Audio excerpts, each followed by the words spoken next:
er zijn dat je de tiet hebt gevangen. Wilt je het Gelijnse volk, wat in zo'n grote getalen is opgekomen, nog even toespreken gevalligst?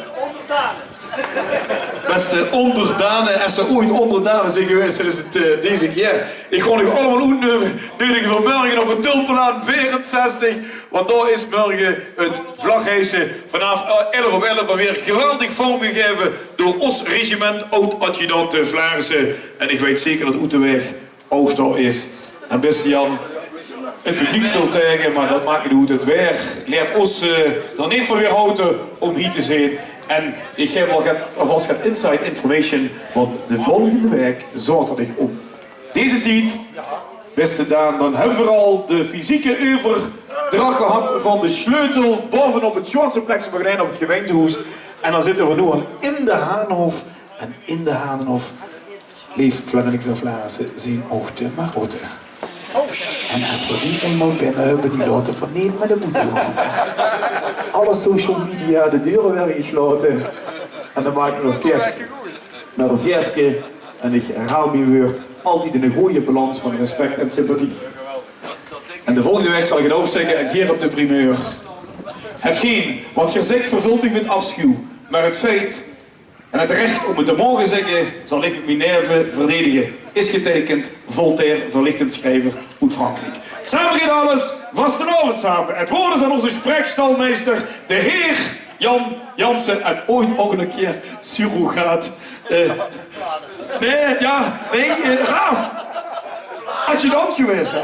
Maar zit er tegenaan tegen zo, hè. Tegen dat leerken, hè. Maar het komt er niet doorheen, hè. Maar Jan kende degene om dat ooit een keer lukken.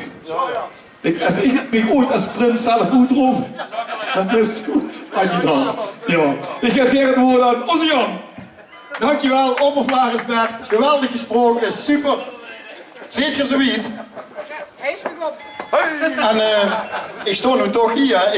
Ik heb nog 2 kaarten gebroken voor de volgende week. Dus ik houd me aanbevolen. Bedankt. Leef nu! Allemaal Irene Lardy!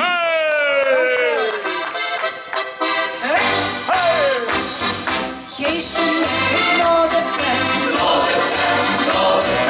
Daar speelde die Tiroler. Jong en oud, dat deed nu met. Ook nu aan het buffet. Boven is het rode tent. Iedereen is hier gezet. Allemaal nu aan de zon. Hey, hey, geen kleur. Dat mag niet.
hartstikke bedankt dat ze toch de tijd en de moeite hebben genomen om naar ons te komen.